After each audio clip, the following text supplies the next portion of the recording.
Okay, that's enough now. Yeah? Yeah, lovely. Hello, I'm Captain Deck-Safe Dad, and welcome to a special Kraken Week video. What's Kraken? Thank God that's gone. Had that all day. What's Kraken Week, I hear you cry? This is an awesome TTRPG community-driven project where a bunch of us creators have all come up with something themed around anything nautical. So you'll be getting videos about leviathans, krakens, underwater combat, seafaring adventures, pirate TTRPGs, sea monkeys, water pigs, minnow, plankton, krill, evian, aquanomes.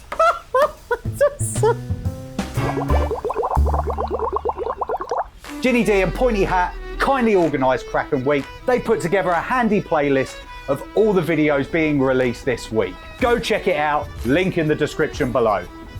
But finish watching this video first. Thanks. As it's Kraken Week, and to officially launch my merch store, I'm giving away an official Deck-Safe Dan Kraken t-shirt. This is Brian. Throughout this video, he's going to be popping up in random places, a bit like this. Your job is to count how many times Brian appears throughout the video.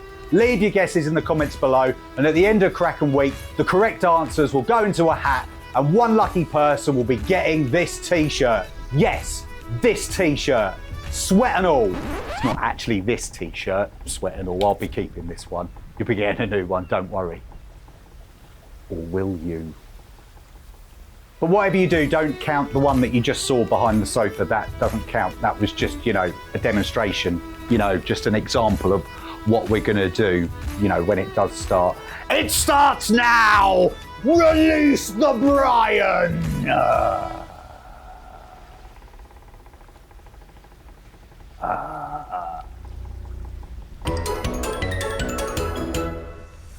So my video is aimed at all of you out there looking to spice up your combat or encounters, but have found yourselves in a bit of a rut. Maybe you're new to the hobby, player or GM, and found that combat is falling a bit flat. My answer to you would be, get on a boat.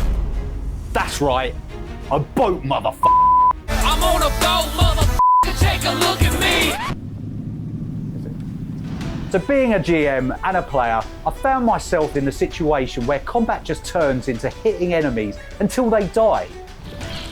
I've heard worse. You liar! Come on, you pansy! Or hiding up a tree and shooting an enemy until it's dead. Or hiding behind a wall and casting magic missile or eldritch blast at an enemy until it dies. Maybe hiding under, you see where I'm going with this. You're just hitting the enemy till it dies. I'm not saying this is lack of imagination. I've noticed that sometimes even the most experienced players have fallen into this trap. But some games can encourage this due to their tactical nature and sometimes restrictive rules. I'm not naming any names. But my God, when I got on a boat, combat got way more dynamic and way more environmental. And actually, it had an impact on how I fought on land. All of what I'm about to go through can absolutely be used for your land lovers out there, with a slight tweak. I don't know what that is. I actively encourage you to find a way to make these suggestions fit into your combat, encounters, anywhere, anytime, any place. So here's my list, in no particular order or numbered or anything like that, on how fighting on a boat made me think differently about combat. So just a heads up, I will be talking about timers. If you don't know what timers are, all that means is you roll a d4 or a dice of your choice, and in that amount of rounds, something happens. You don't have to roll, you can just decide that in 2 rounds, something will happen, for example. Just make sure your players can see the timer count down. It can be a secret timer, you can do it behind the GM screen. But where's the impending dread in that? The boat itself. That's right, the boat. This can be fought on just like any other normal house, castle, dungeon. It's a backdrop. It has different rooms, different areas. The captain's quarters, the kitchen, the brig, the bilge. It's a playground of interactivity. You have mast to climb, sails to slide down, Hey, you guys! Crates and barrels you can use or even throw. Nets and giant hooks and gunpowder and cannons. You can knock people overboard. You can fall overboard. Not only that, you've got to think about the direction the boat is travelling. Someone's got to steer while a massive fight is happening. You don't want to run ashore. Oh no, you're off course. So in 1d4 rounds, you'll hit the rocks or drift so far off course, you'll have to spend time getting back on track, which could have a negative impact on the story. So someone has to steer and someone else has to man the sails during a fight. So just worth mentioning, you're in an enclosed space on something made of wood in the middle of the sea. I'll leave that thought there for a sec. The weather, crashing waves and fire. You're in the midst of battle on deck. The sea swirls, a massive wave crashes into the side of the ship.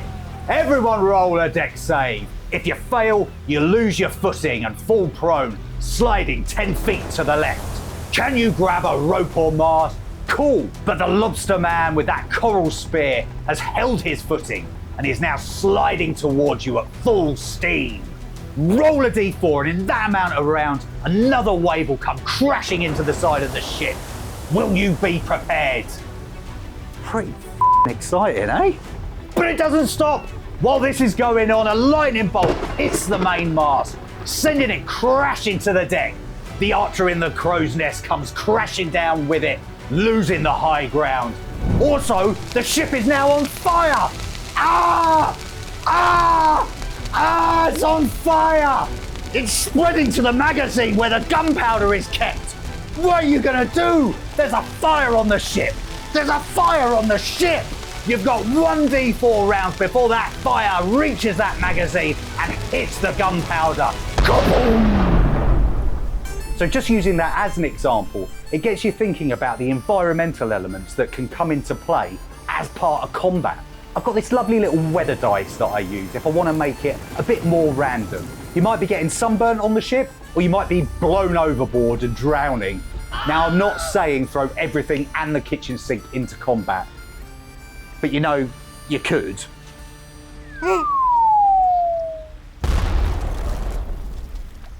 They come from below. So on a seafaring combat, on a boat combat situation, there are literally oceans of enemies to choose from. Fishmen, mermaids, sirens, flying sharks, swarms of crabs. You name it, the ocean's got it. And they've got home ground advantage. You know, because they're sea creatures and you're on a boat in the sea or ocean. I mean, is it home ground? Is water ground? Comment below.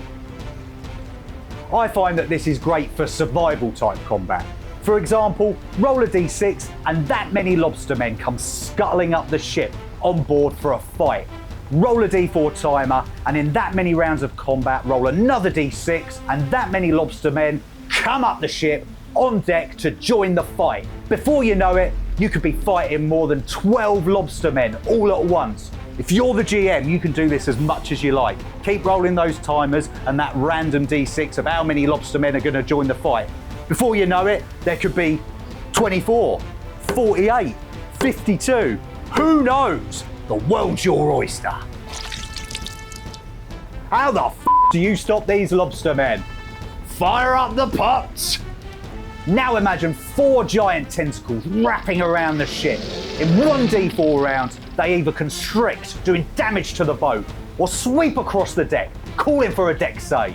Now you as the GM can either allocate an action to each tentacle, or all tentacles, or completely at random. Yeah! At random! Kill them all! Kill them all and let Poseidon sort them out! Kill them all and let Davy Jones sort them out! Ah! Kill them all! Send them to the depths! Should have done that right at the end there, because now that's going to be continuity, isn't it? And I can't get it in my sash properly. Didn't think that through. Now it's stuck.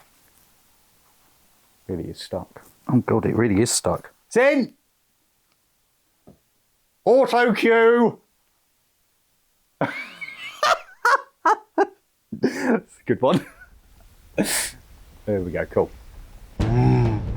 Different types of combat. There are so many different types of combat when it comes to a nautical themed campaign. I say that, there's probably only really 3 or 4, but I'm not going to go into great detail here. Some of my fellow creators go into way more detail when it comes to different types of combat. But the different types of combat that do spring to my mind are combat on board. We've touched on that one quite a lot. That's mainly what the video's been about, I'll be completely honest. Ship on ship combat. Galleon. Firing a cannon. Boarding a ship. Speeding away. Sinking. Sinking. Underwater combat. Now this can be a tricky one. Some people don't like underwater combat, but I have no doubt there is someone out there that has made a video about how to run water combat properly. Probably down below. You can move all over the place and have 7-dimensional combat. Maybe you can wrangle a narwhal, or maybe you get Brian to come and help you. Have you been counting? Okay, I know what I've gone through today can be applied anywhere. And I'm sure a lot of you experienced players already do this sort of thing. Also, I appreciate that a nautical theme is very specific and tropes can easily creep in. But this sort of combat opened my eyes to what can be done in this game. And I hope you've heard something today that you can nick and put into your game. If you want something fast-paced, dynamic, with plenty of environmental interaction, climb aboard. Like, subscribe, comment, ding the bell off the yardarm. I'm gonna say it again, there's a link to the Kraken Week playlist below. And just remember, if you find yourself shipwrecked, it could be worse. You could be playing 5e.